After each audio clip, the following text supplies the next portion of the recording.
የዮሐንስ ወንጌል ምዕራፍ 12 ከፋሲካም በፊት በስድስተኛው ቀን ኢየሱስ ከሙታን ያስነሳው አልዓዛር ወደ ነበረበት ወደ ቢታንያ መጣ። በዚያም እራት አደረጉለት። ማርታም ታገለግል ነበር። አልዓዛር ግን ከእርሱ ጋር ከተቀመጡት አንዱ ነበረ። ማርያምም ዋጋው እጅግ የከበረ ከጥሩ ናርዶስ ሽቱ ንጥር ወስዳ የኢየሱስን እግር ቀባች፣ በጠጉሯም እግሩን አበሰች። ቤቱም ከናርዶስ ሽቱ ሞላ። ነገር ግን ከደቀ መዛሙርቱ አንዱ አሳልፎ ሊሰጠው ያለው የስምዖን ልጅ የአስቆሮቱ ይሁዳ ይህ ሽቱ ለ300 ዲናር ተሽጦ ለድሆች ያልተሰጠ ስለምን ነው አለ። ይህንም የተናገረ ሌባ ስለነበረ ነው እንጂ ለድሆች ተገዶላቸው አይደለም። ከረጢትም ይዞ በውስጡ ከሚገባው ይወስድ ስለነበረ ነው። ኢየሱስም ለምቀርብበት ቀን እንድትጠብቀው ተዋት፣ ድሆችስ ሁልጊዜ ከእናንተ ጋር ይኖራሉ፣ እኔ ግን ሁልጊዜ ከእናንተ ጋር አልኖርም አለ። ከአይሁድም ብዙ ሕዝብ በዚያ እንደነበረ አውቀው መጡ።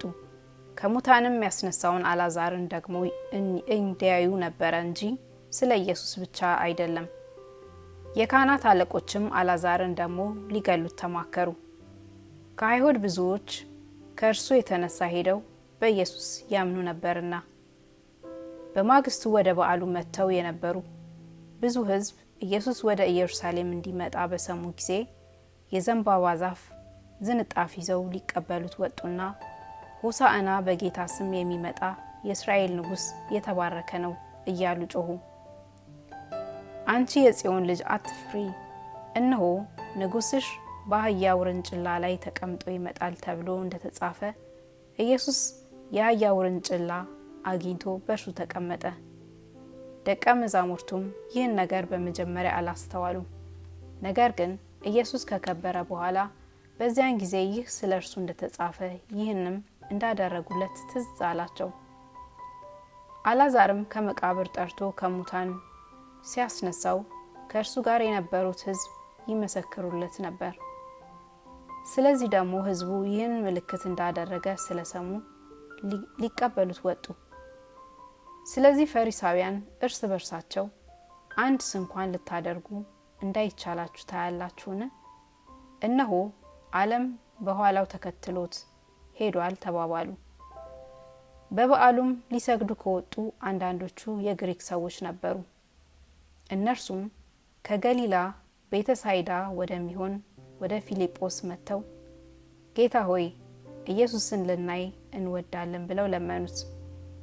ፊልጶስም መጥቶ ለእንድርያስ ነገረው። እንድርያስና ፊልጶስ መጥተው ለኢየሱስ ነገሩት። ኢየሱስም መለሰላቸው እንዲህ ሲል የሰው ልጅ ይከበር ዘንድ ሰዓቱ ደርሷል። እውነት እውነት እላችኋለሁ የስንዴ ቅንጣት በምድር ወድቃ ካልሞተች ብቻዋን ትቀራለች፣ ብትሞት ግን ብዙ ፍሬ ታፈራለች። ነፍሱን የሚወድ ያጠፋታል፣ ነፍሱንም በዚህ ዓለም የሚጠላ ለዘላለም ሕይወት ይጠብቃታል። የሚያገለግለኝ ቢኖር ይከተለኝ፣ እኔም ባለሁበት አገልጋዬ ደግሞ በዚያ ይሆናል። የሚያገለግለኝም ቢኖር አብ ያከብረዋል። አሁን ነፍሴ ታውካለች፣ ምን እስላለሁ? አባት ሆይ ከዚህ ሰዓት አድነኝ። ነገር ግን ስለዚህ ወደዚህ ሰዓት መጣው። አባት ሆይ ስምህን አክብረው። ስለዚህም አከበርሁት፣ ደግሞም አከብረዋለሁ የሚል ድምፅ ከሰማይ መጣ። በዚያ ቆመው የነበሩትም ሕዝብ በሰሙ ጊዜ ነጎድጓድ ነው አሉ። ሌሎች መልአክ ተናገረው አሉ። ኢየሱስም መለሰ እንዲህ ሲል ይህ ድምፅ ስለ እናንተ መጥቷል እንጂ ስለ እኔ አይደለም። አሁን የዚህ ዓለም ፍርድ ደርሷል። አሁን የዚህ ዓለም ገዥ ወደ ውጭ ይጣላል። እኔም ከምድር ከፍ ከፍ ያልሁ እንደሆነ ሁሉን ወደ እኔ ስባለሁ። በምን አይነትም ሞት ይሞት ዘንድ እንዳለው ሲያመለክታቸው ይህን ተናገረ። እንግዲህ ሕዝቡ እኛስ ክርስቶስ ለዘላለም እንዲኖር ከሕጉ ሰምተናል፣ አንተስ የሰው ልጅ ከፍ ከፍ ይል ዘንድ እንዲያስፈልገው እንዴት ትላለህ? ይህ የሰው ልጅ ማን ነው ብለው መለሱለት። ኢየሱስም ገና ጥቂት ጊዜ ብርሃን ከእናንተ ጋር ነው፣ ጨለማ እንዳይደርስባችሁ ብርሃን ሳላችሁ ተመላለሱ። በጨለማም የሚመላለስ ወዴት እንደሄደ አያውቅም። የብርሃን ልጆች እንድትሆኑ ብርሃን ሳላችሁ በብርሃን እመኑ አላቸው። ኢየሱስም ይህን ተናግሮ ሄደና ተሰወረባቸው። ነገር ግን ይህን ያህል ምልክት በፊታቸው ምንም ቢያደርግ ነቢዩ ኢሳይያስ ጌታ ሆይ ማን ምስክርነታችንን አመነ? የእግዚአብሔር ክንድ ለማን ተገለጠ?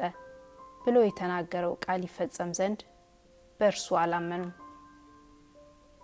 ኢሳይያስ ደግሞ በዓይኖቻቸው እንዳያዩ በልባቸውም እንዳያስተውሉ እንዳይመለሱም እኔም እንዳልፈውሳቸው ዓይኖቻቸውን አሳወረ ልባቸውንም አደነደነ ብሏልና ስለዚህ ማመን አቃታቸው።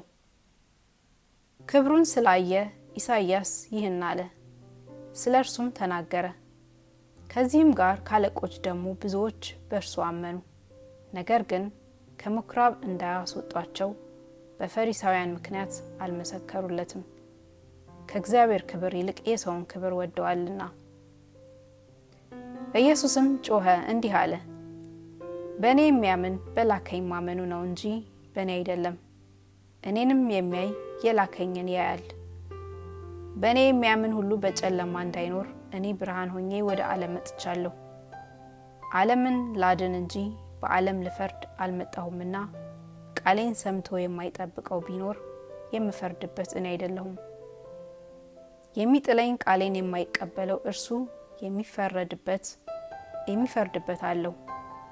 እኔ የተናገርኩት ቃል እርሱ በመጨረሻው ቀን ይፈርድበታል። እኔ ከራሴ አልተናገርኩምና ነገር ግን የላከኝ አብ እርሱ የምለውን የምናገረውንም ትእዛዝ ሰጠኝ።